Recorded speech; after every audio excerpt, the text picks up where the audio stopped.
Hey guys, welcome back to my channel. Hope you guys are doing great. Today I'm going to share with you a really interesting recipe. All you guys must have heard and tried a banana cake. But have you tried a mix of it? It's a sneaker banana cake. This cake is really good. Trust me, it's going to be your favorite and you're going to make it again and again. You can see how beautiful the marble effect has come for this cake. And we are going to use peanut butter in the vanilla batter, so it makes the cake super soft and it tastes like Snickers. So let's get started. In a bowl, I'm going to first take my bananas. I'm going to mash them. Make sure they're mashed well. Then you add coconut sugar. You can add brown sugar, jaggery powder, any sugar that you like. Then I've added oil to it. After that, I'm adding flax seeds to it. Make sure the flax seeds are grounded, vanilla essence, and now give it a really good mix. Keep mixing till the bananas are mixed well. Little bit smaller chunks, if they stay, that's fine, but make sure that everything is mixed well. Then I'm adding my dry ingredients. For this recipe, I've used my whole wheat flour, cocoa powder, baking soda. If you want, you can use Maida or you can use your gluten-free flour if you like. But I really like the texture that came out with the whole wheat flour. It made the cake really soft. Also, we're going to add milk to this. So if you want to add milk, you can add. I'm going to use soya milk. You can use almond milk, any milk that you like.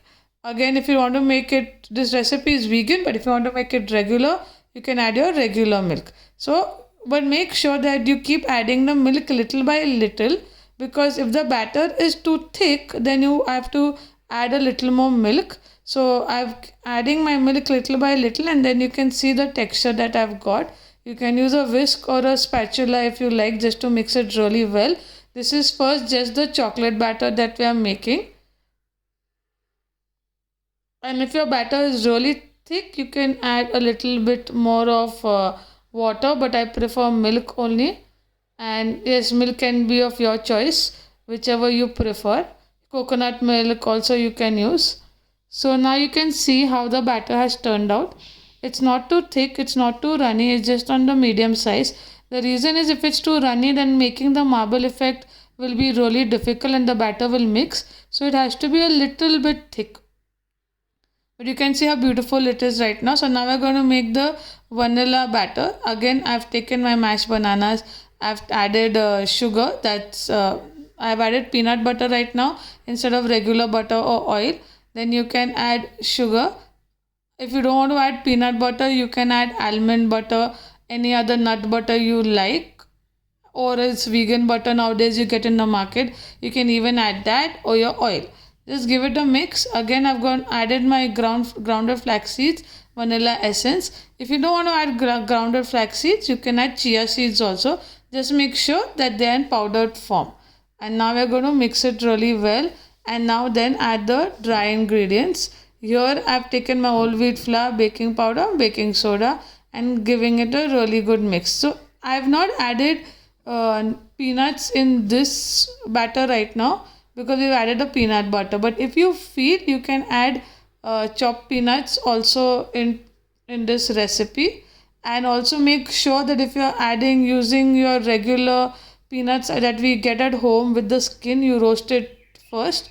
But if you're adding your regular unsalted peanuts, you can just chop them and add it. So now you can see I've added the milk little by little, and this is how the batter has turned out. It's the same how the chocolate batter is.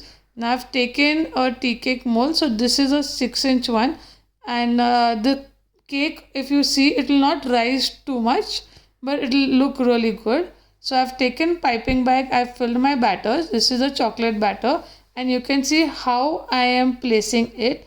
Just keep it distributed equally, and then where the space is left, alternate it with your vanilla batter. Keep doing this till you fill the batter. You can even use a 6-inch round cake tin, square cake tin, anything that you like. Now tap it well, and then we are going to take a skewer and just swirl it up. Make sure that you alternate this, and that's why the batter, if it's thick, it's really important, because it's easy to pipe and then they don't get mixed. So now we're going to bake it in the oven, which is already preheated at 180 degrees for 10 minutes. So I'm going to bake it for 25 to 30 minutes. So when you put the skewer inside, very tiny crumbs will come. That is fine. It should not be runny. And now you can see how beautiful this marble cake has turned out. Even you can see the swirls and all look really nice. It's really soft and I really like the texture of this cake. Now I'm not going to have a banana cake. I'm going to always make this version of the banana cake. So now we're going to make the glaze. So I've taken a smaller rack and then I've taken a smaller tray actually, and then I've taken a rack. I have melted my dark chocolate. This is a curvature chocolate, but you can use compound if you like. You can use sugar free chocolate, any chocolate that you like, but I prefer dark chocolate for this. I've added my chopped peanuts. You can even roast the peanuts if you like. And now I'm going to pour it on the cake. This is also called actually a Rocher glaze. So basically what we do is you add melted chocolate, you add little oil or butter into it, and then you're going to add your peanuts into it. Mix it really well and pour it. Make sure it's evenly poured on all the ends, or you can just pour it on the top. That's up to you. And we're going to set it in the fridge till the chocolate sets. You can even use compound chocolate, you can even use pure chocolate, that's up to you. And now once it's set, I'm going to slice it. Also don't forget to like, share and subscribe to my channel so you can see all different recipes. And if you want me to try any particular recipe, do let me know. You can even follow me on Instagram. The link is in the description. And you can see how beautiful this cake has turned out. Hope you like the recipe and do try it soon.